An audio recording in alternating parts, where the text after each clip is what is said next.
오늘 하나님 주시는 말씀 계속해서 모든 일에 죽게 하듯 하라 라는 주제 아래 오늘 3장 15절 말씀, 골로새서 3장 15절 말씀을 함께 보고 나누도록 하겠습니다. 골로새서 3장 15절, 오늘은 한 절만 볼게요.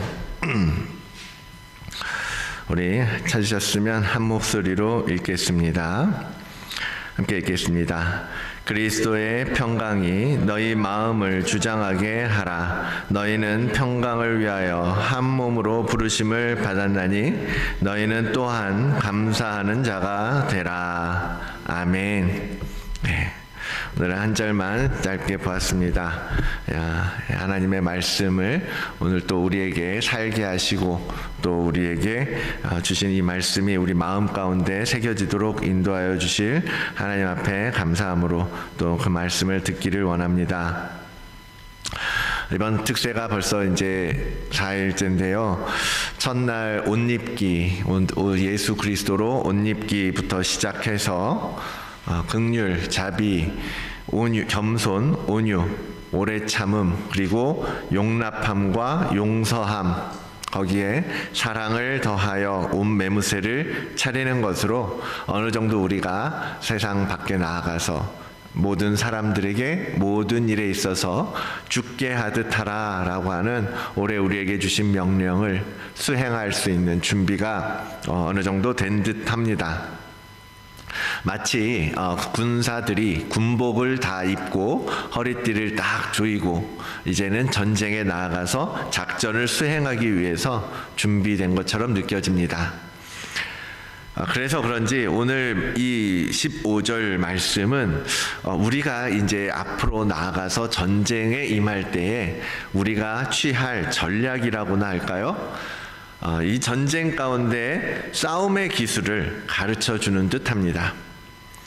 평강이 전략이다 라니 무슨 말일까? 오늘 이 아침에 그 부분에 대해서 함께 나누도록 하겠습니다. 오늘 본문을 다시 한번 읽어볼게요. 그리스도의 평강이 너희 마음을 주장하게 하라. 너희는 평강을 위하여 한 몸으로 부르심을 받았나니 너희는 또한 감사하는 자가 되라. 주님께서 이렇게 말씀하십니다. 여러분, 주님께서 말씀하신 이 평강이 오늘도 여러분의 마음 가운데 임하기를 원합니다. 평강이라는 주제에 대해서 성탄절에도 다루었어요. 그렇죠? 평화의 왕으로 오신 주님께서 우리에게 평화를 주시기 위해서 오셨다. 그때에 다루었던 것은 하나님과 우리 사이에 깨어진 것을 화목케 하는 평화. 그래서 하나님과 우리 사이에 평화가 회복되어지고 또한 그것이 횡적으로는 사람들 사이에서 평화를 회복하게 하시기 위해서 오셨다. 성육신하여 주님께서 이 땅에 오셨다라는 말씀을 드렸죠. 그 외적인 관계에 있어서 화목, 그래서 다른 사람들, 하나님, 그리고 내가 아닌 그 외부의 무엇과의 관계가 회복되었다라는 측면에서 성탄절 메시지를 전했었는데요. 오늘은 이 평강의 의미를 관계적인 그 측면에 더하여서 오늘 우리 안에서 이루어지는 일들에 대해서 생각해 보기를 원합니다. 그것은 바로 내적인 평안이죠. 이 평강이라는 단어를 생각할 때 어떤 평화라는 것은 이게 외적인 부분 같이 느껴지고 평강이라는 것을 말할 때는 내적인 측면처럼 느껴지는 거예요. 사실은 두 단어가 거의 비슷한 의미입니다. 성경에서는 헬라어나 히브리어에서도 같은 단어를 때로는 평강이라고 번역하기도 하고 때로는 평화라고 번역하기도 하거든요. 거의 비슷한 의미인 것 같아요. 그런데 이제 오늘은 이제 내적인 측면에 대해서 생각해 보려고 하는 거죠.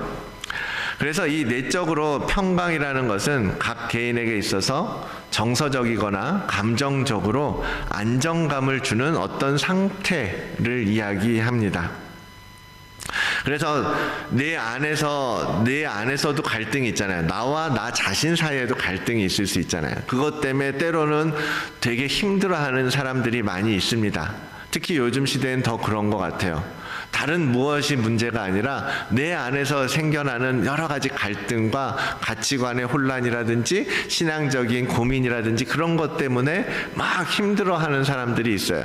그런 것에서부터 시작해서 다른 사람들과의 관계 아니면 바깥에서 오는 여러 가지 자극들에 의해서 그 자극 자체와의 관계에 있어서도 문제가 생기기도 하지만 그 자극 때문에 내 안에서 생기는 갈등들이 또 있을 수 있다라는 거죠. 그런 부분에 있어서 내 마음에 그 많은 여러 가지 일들에 있어서 내 마음의 평정심을 유지하는 것, 내 마음의 중심을 유지하고 안정감을 이루는 상태를 우리는 평강의 상태라고 말할 수 있다라는 거죠. 여러분 어떠십니까? 여러분 오늘 아침 올 한 해 시작하면서 여러분의 마음은 평안하십니까? 평강하십니까? 그런 상태가 되어 계십니까? 아니면 아직 여러 가지 문제들로 말미암아 아침이면 내 마음이 달라지고 저녁이 되면 또 내 마음이 달라지고 어떤 일들이 생기면 또 내 마음이 막 뒤죽박죽이 되고 혼란스럽고 흔들리고 어떻습니까? 그러한 평강의 상태가 오늘 우리에게 너무나 중요하다라는 거예요. 이 평강은 우리가 잘 알고 있는 것처럼 주님으로부터 오는 것입니다. 평안을 너희에게 끼치노니 곧 나의 평안을 너희에게 주노라. 주님 안에 있는 평안을 우리에게 주시기 위해서 오셨다라고 이미 여러분들에게 말씀을 드렸습니다. 그리고 그것은 세상이 주는 것과 같지 않다. 전혀 세상이 줄 수 있는 것과 전혀 다른 개념의 평안을 주님은 우리에게 주신 것입니다.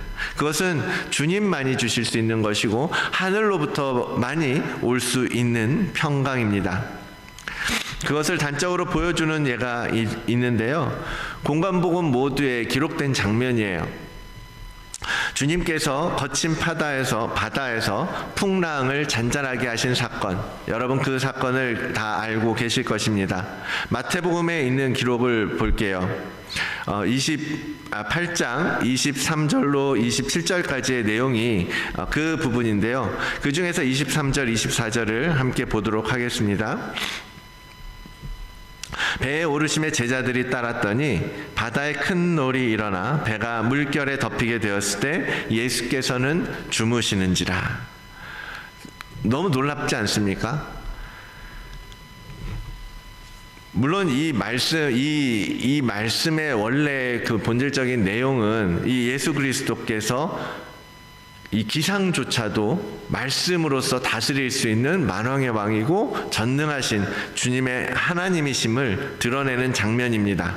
그러면서도 이 안에서 우리는 무엇을 볼 수 있어요? 주님 안에 있는 평강의 상태를 드러내고 있다라는 거죠.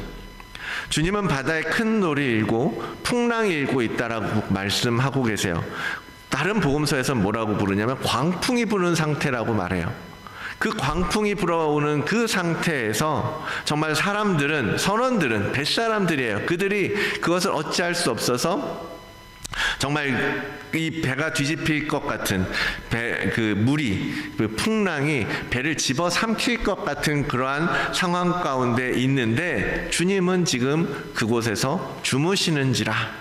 마가복음에서 뭐라고 말하냐면 고물에서 베개를 베고 주무시더니 이렇게 말씀하고 계시는 거예요. 여러분 그 상황 가운데 잠이 오는 것도 이상하고 정말 그렇게 잠을 자고 있을 수 있다라는 것도 말이 안 되죠. 있을 수 없는 일처럼 보입니다. 그런데 그런 상황 가운데에서 잠들 수 있는 평안함, 주님은 주님 안에 내 안에 있는 그 평안을 그때 누리고 계셨던 거죠. 주님의 모습 속에서 우리는 하나님만이 주실 수 있는 평안, 그것이 어떠한 것인지, 우리의 삶 가운데에서 하나님의 평안 가운데 살아가는 것이 무엇인지, 어떻게 살아가는 것인지 보여주시는 것 아니겠습니까? 주님이 오심으로써 우리는 이 놀라운 평안, 폭풍 속에서도 잠잠하게 마음의 평온을 유지할 수 있는 평안을 얻게 되었으니 이제는 그 평안으로 서로 사랑하고 그 평안을 나누어 주고 그 평강으로 하나님을 증거하고 선포하면서 살라고 하시는 거예요. 사실 마음이 태풍같이 흔들리면 혼미하게 되고 혼란스럽고 막 그렇잖아요. 갈등하게 되고, 그때 예를 들어서 한 가정 안에 어떤 문제가 생겼어요. 가족끼리의 문제 내지는 뭐 바깥의 문제 때문에 가정 안에서 혼란스럽고 어지럽습니다. 그럴 때 마음의 평정심을 가진 한 사람이 있으면 우리 가족 전체가 그 사람으로 인해서 평정심을 잃지 않고 한 길로 갈 수 있잖아요. 함께 갈 수 있지 않습니까? 그런 것처럼 한 사람이 마음의 평강을 지켜가는 것이 너무너무나도 중요하다라는 거예요. 그래서 사도 바울은 오늘 우리에게 그 평강이 우리의 마음을 주장하도록 하라, 주장하게 하라라고 권면하고 계시는 거예요. 평강이 마음을 주장한다. 평강이 마음을 주장한다. 그게 무슨 뜻일까요? 평강이 마음을 다스리게 한다. 그런 뜻이겠죠. 이 주장한다라는 단어는 이 브라비오라는 헬라어인데요.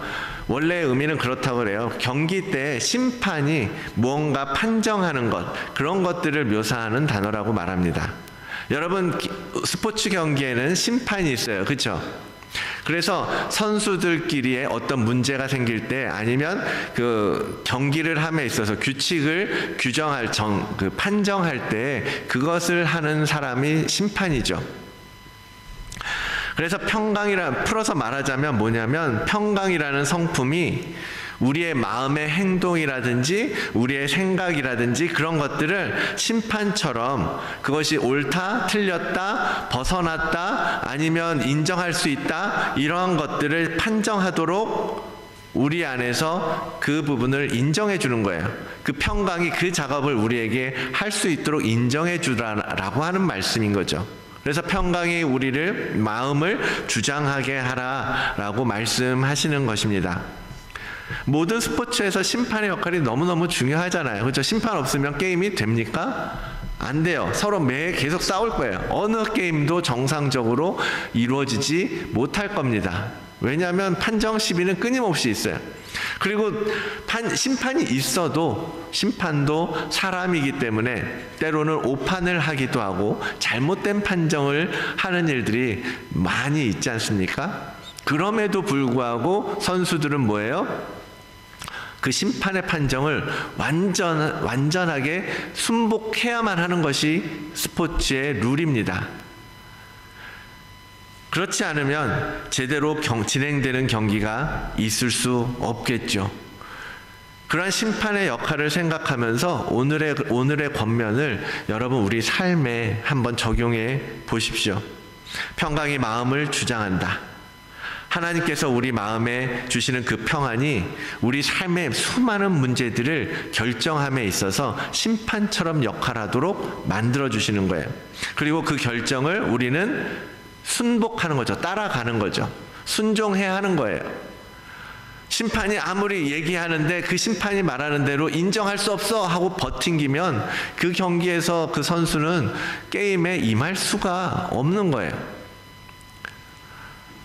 그 심판, 사람의 판정은 실수가 있을지 모르지만 하나님의 판정은 결코 어긋남이 없습니다. 잘못됨이 없습니다. 우리는 그 판정에 대해서 결코 시비할 수도 없는 거예요.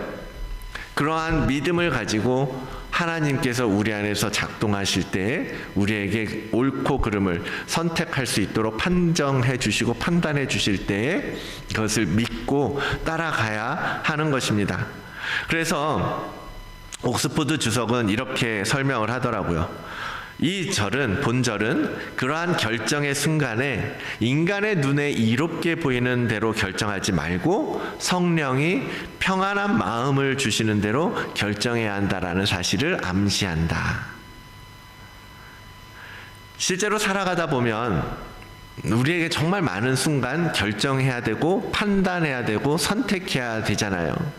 그런 결정을 할 때마다 여러분 다들 나름대로 기도하시고 또 예배하는 가운데 또 말씀을 보는 가운데 또 찬양을 듣는 가운데 하나님 앞에 기도하는 가운데 주시는 마음을 얻습니다. 그것을 우리는 그런 응답을 받아서 어떠한 결정을 내리게 되죠. 그런데 저희 같은 경우에는 중요한 결정을 할 때 어떻게 결정하냐면 그 결정이 우리 마음에 평안한가, 그 결정을 인하여서 우리의 마음이 오히려 더 막 불편한 마음이 드는가, 그런 부분을 하나의 조건처럼 생각을 하고 판단을 해봅니다. 그래서 뭔가 마음에 찜찜함이 남아있거나 그러면 이게 아닌가? 하나님의 방법은 이게 아닌데 어떠한 내게 손해가 들더라도요, 손해가 드는 것처럼 보이더라도 내 마음이 평안해지는 결정이 있어요. 내 마음이 오히려 그래 딱 내려놓고 나면 마음이 편안해지는 그러한 선택이 있습니다. 그러한 답을 하나님께서는 우리에게 주시더라고요. 그래서 그러한 선택을 했을 때 우리 마음이 가장 모호하지 않고 애매하지 않고 불편하지 않고 불안하지 않고 가장 평안한 상태가 되게 하시는 거죠. 그래서 지나고 나면 역시 그때 이 선택을 한 것이 최선이었네, 하나님의 방법이 맞았네 라는 선택 고백을 하게 하는, 그것이 하나님께서 이 평강을 통하여서 평안을 통하여서 우리 가운데 일하시는 방식이더라는 것입니다.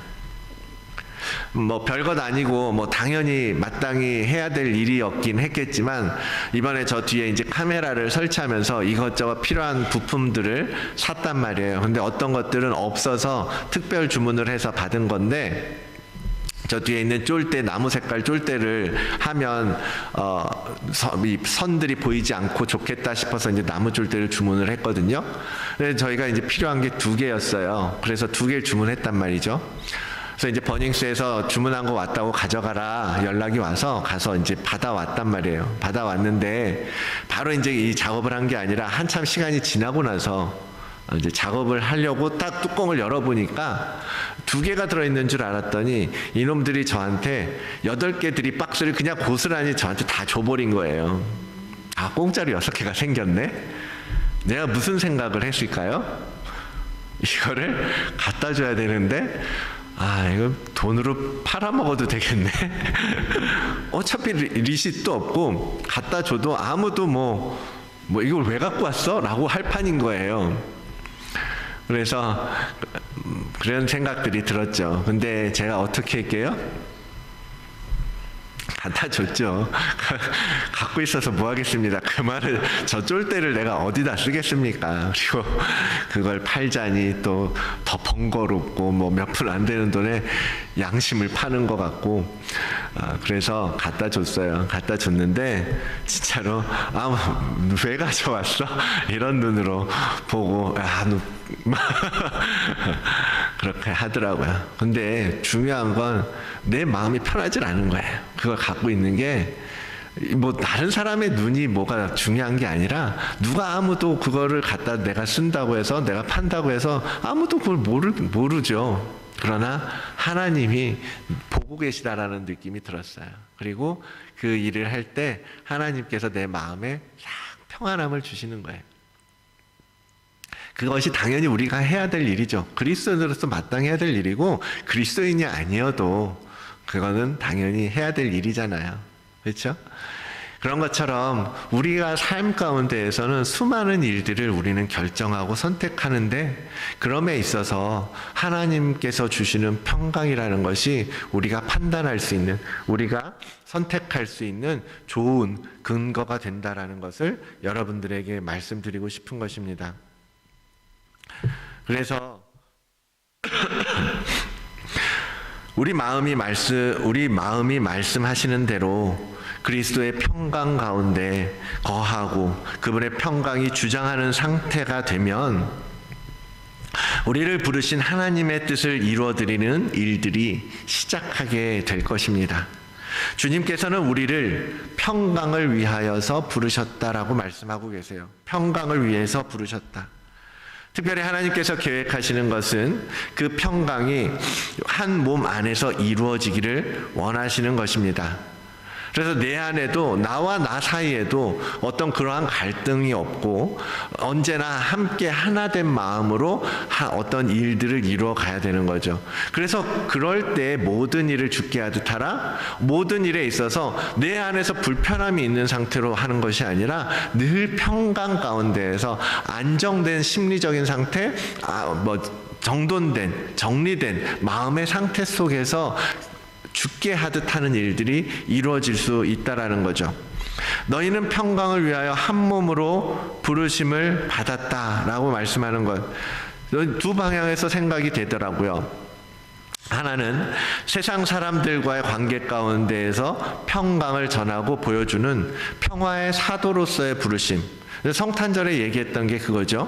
우리는 이 세상의 평화의 사도로서 이제 나가야 한다라는 겁니다. 그러한 목적으로 하나님께서 우리를 부르셨고 그것을 위해서 주님께서 이 땅에 오셨기 때문에. 또 하나는 뭐냐면 내적으로 한 몸 공동체인 교회 안에서 평강을 실천하고 이루어가는 부르심을 의미합니다.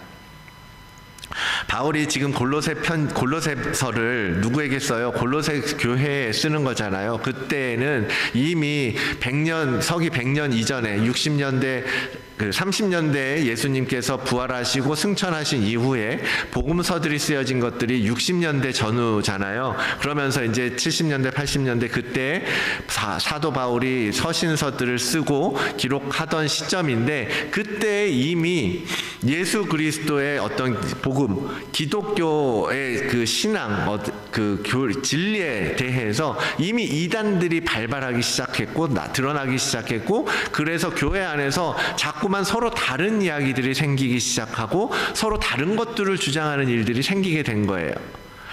골로새 교회에도 그런 일들이 있었기 때문에 사도 바울이 지금 말하고 있는 이 평강이라는 것은 너희 교회 안에서 평강을 이루어야 한다라는 것을 지금 이야기하고자 하는 것이거든요. 그런 것처럼 오늘날 우리 교회들 안에도 얼마나 깨어진 평강이 많이 나타납니까? 얼마나 많은 교회들이 깨어진 평강으로 인해 평화가 없이 성도 간에도 파가 나뉘어져 있고 분열되어 있고 나는 목사파, 나는 장로파, 나는 이런저런 파파파 찾아가면서 얼마나 많은 분열들이 교회 안에 이루어져 있습니까? 그 교회는 예수 그리스도가 머리이신 한 몸이라고 우리는 말하잖아요. 그 한 몸 안에서 평강이 이루어지지 않은 상태를 있어서 사도 바울이 지금 이야기하고 있는 거라는 거예요. 그래서 오늘 우리가 이 말씀을 받으면서 먼저는 이 교회들을 향하여서 말씀하시는 성도 간의 연합, 교회가 하나됨, 그 부분에 있어서 그리스도의 지체로서 평강이 주장하는, 평강이 지배하는 교회를 만드는데 힘을 써야 한다라는 말씀을 우리에게 들려주고 계시는 것입니다. 그래서 어저께 우리가 사랑에 대해서 얘기했잖아요. 사랑이라는 것이 더해짐으로써 완전해지고 또 그 사랑이 모든 성품들을 묶어내는 하나의 메어주는 끈과 같다라고 했을 때 이 평강은 그 성품들 사이사이에 흘러서 내리는 본드처럼 그래서 성품들을 하나로 잘 묶어내주는 그래서 단단하게 하나가 되게 하는 그러한 평강이다라는 생각이 드는 거예요. 그래서 이 평안함이 교회 성도들 사이에 그 교회 내부의 기관과 기관 사이에 이렇게 자유롭게 평강이 늘 흐르는 상태가 돼야 교회가 분란이 없고 화평하고 하나가 되어서 하나님의 사역에만 온전히 집중해서 갈 수 있지 않겠습니까? 그 평강이 이 교회 안에 흐른다라는 건 뭐예요? 교회의 하나 가장 기본 단위는 뭐예요? 가정이에요. 그래서 가정이 중요하다라는 이야기입니다. 올 한해 가정 안에도 평강이 지배하도록 하셔야 하는 것입니다. 여러분 가정 안에서도 참 많은 일이 있죠. 자녀들과 부모 사이에, 부부 간에, 그리고 형제들 사이에, 친척들과의 관계 가운데 얼마나 많은 일들이 있습니까? 의견 충돌도 있고 방식이 다르다고, 세대 차이가 난다고, 말이 안 통한다고, 자녀들하고 대화를 시도하고 싶은데 대화가 안 돼요. 무슨 얘기만 해도 너는 왜 그렇게 생각을 해? 상대방은 나는 이렇게 생각하는데 너는 왜 그렇게 생각하냐고 그러면 내가 무슨 말을 하겠어? 이렇게 계속해서 충돌이 생기잖아요. 그것이 오늘날 이 시대의 가정이잖아요. 더더군다나 3세대가 산다? 얼마나 많은 갈등과 포기와 그런 것들이 그 안에 있겠습니까? 가정이 하나 되는 것도 쉽지 않아요. 거기엔 다 이유가 있어요. 그럴 만한 변명도 있고 핑계할 만한 것도 있습니다. 그럼에도 불구하고 우리는 그리스도의 평안이 이 가정 안에 머무르도록 해야 할 것입니다.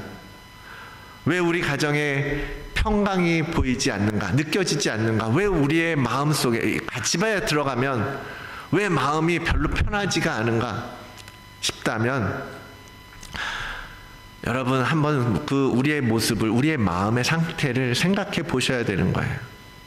왜 우리 안에 평강이 없고 왜 우리 가정에 평강이 이루어지고 있지 않은가? 만약에 그런 기도를 여러분 주님께 드리고 계신다면, 내가 정말 주님께 심판권, 판정단의 권한을 주님께 내어드렸는가 한번 생각해 보시라는 거예요. 심판이 휘스를 불면 경기는 멈춰요. 그렇죠? 경기는 멈춰지게 돼 있습니다. 휘스를 불면.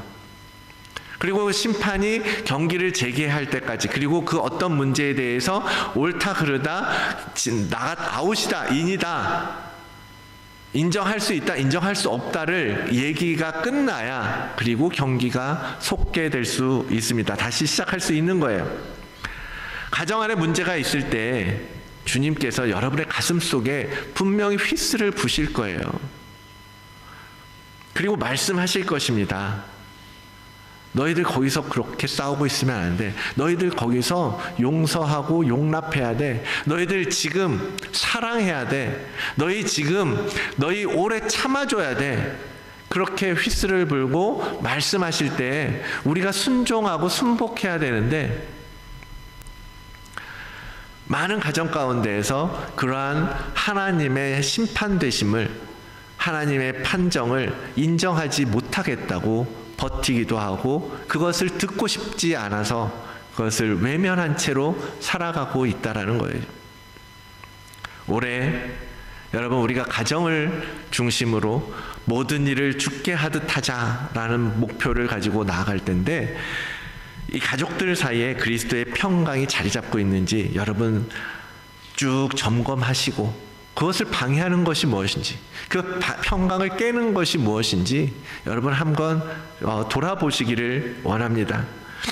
저희 집도 마찬가지예요. 저희 집도 늘 평강하고 평안이 지배하고 주장하는 것은 아닙니다. 온전한 집이 어디 있겠어요? 목사라고 해서 다 늘 평화롭습니까? 사역자라고 해서, 주의 종이라고 해서, 장로라고 해서 늘 그 가정에 평안하기만 합니까? 아무 문제가 없어 보이고 아무 싸움도 없어 보인다고 해서 그것을 평강이라고 말할 수 있을까요? 그렇지 않잖아요. 정말 하나님이 주시는 평강이 무엇인지, 가정 안에서 이루어져야 할 평강의 상태가 어떠한 상태여야 될 것인지, 여러분 이 예배와 말씀 가운데에서 답을 찾아가시고, 주님께서 휘스를 불면서 말씀하실 때에 그 말씀을 듣고 귀 기울이고 그 말씀에 순종할 수 있는 여러분들이 되시기를 원합니다. 문제는 어느 집이나 다 있어요. 어느 교회나 다 이런저런 문제들로 가득합니다. 그런데 그 문제를 어떻게 다루어 갈 것이냐, 그 문제를 우리가 어떻게 풀어나가야 할 것이냐가 제일 중요한 거 아니겠어요? 사랑하는 성도 여러분, 평강을 위하여 하나님께서 우리를 부르셨고, 그래서 교회 또한 교회를 한 몸으로 부르셨다면 가정은 더없이 하나가 되어야 하는 게 맞겠죠. 그리스도 안에서 가정은 누구보다도 끈끈한 사랑의 공동체이고 평안의 공동체가 되어야 할 것입니다. 그리고 가정 안에서 이루어진 그 평강이 이제 교회 안을 채우게 될 것이고, 교회 안에서 채워진 그 평강이 결국은 우리가 속한 사회 가운데로 흘러가게 되는 것 아니겠습니까? 그러면서 아까 장로님이 기도해 주신 것처럼 저들은 어떻게 저렇게 평화롭지?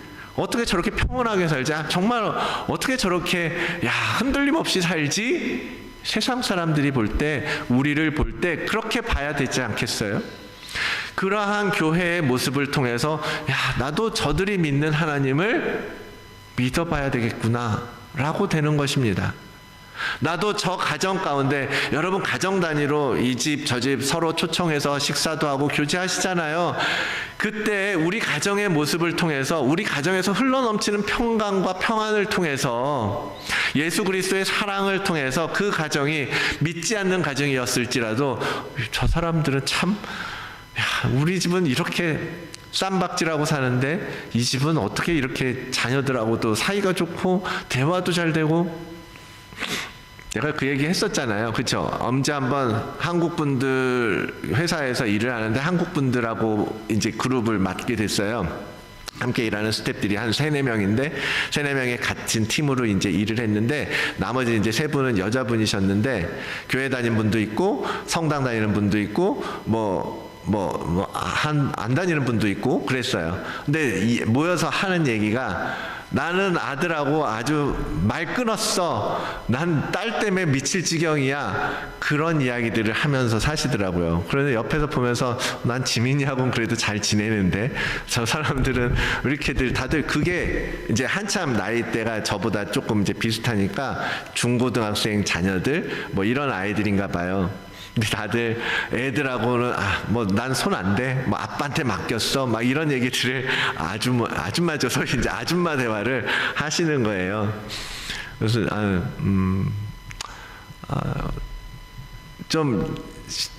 저는 이제 그런 것들을 많이 경험을 하지 않았기 때문에 감사하죠. 하나님 앞에 감사하고, 우리 딸이 우리하고 그래도 아주 원활하지, 아주 평강을 이룬 건 아닐지라도 그래도 다른 집들에 비하면 참 우리 집은 평안하구나라는 생각을 했는데, 그렇더라고요. 세상에 계신 분들은 그러한 싸움 속에서 살더라고요.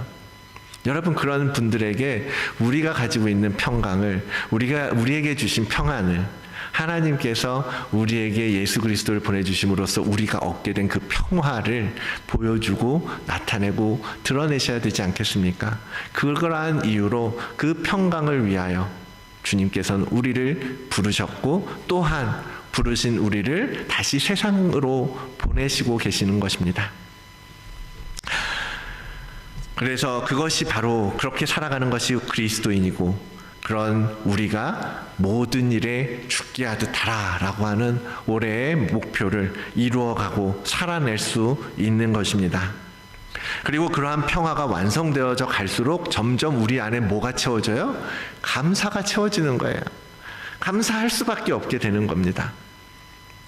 하나님께서 주신 그 평안으로 말미암아 남과 세상과 다른 평안을 누리면서 살아가는 일에 대해서 감사하게 된다라는 거죠. 평안을 너에게 주노라. 세상이 줄 수 없는, 세상이 알 수도 없는 평안, 평안,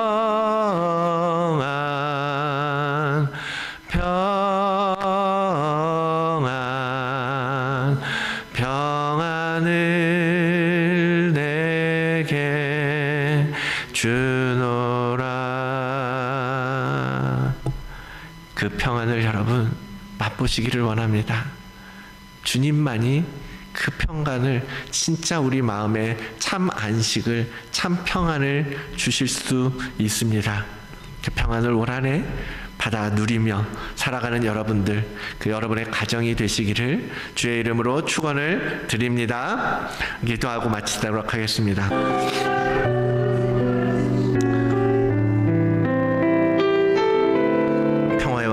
주님 감사합니다.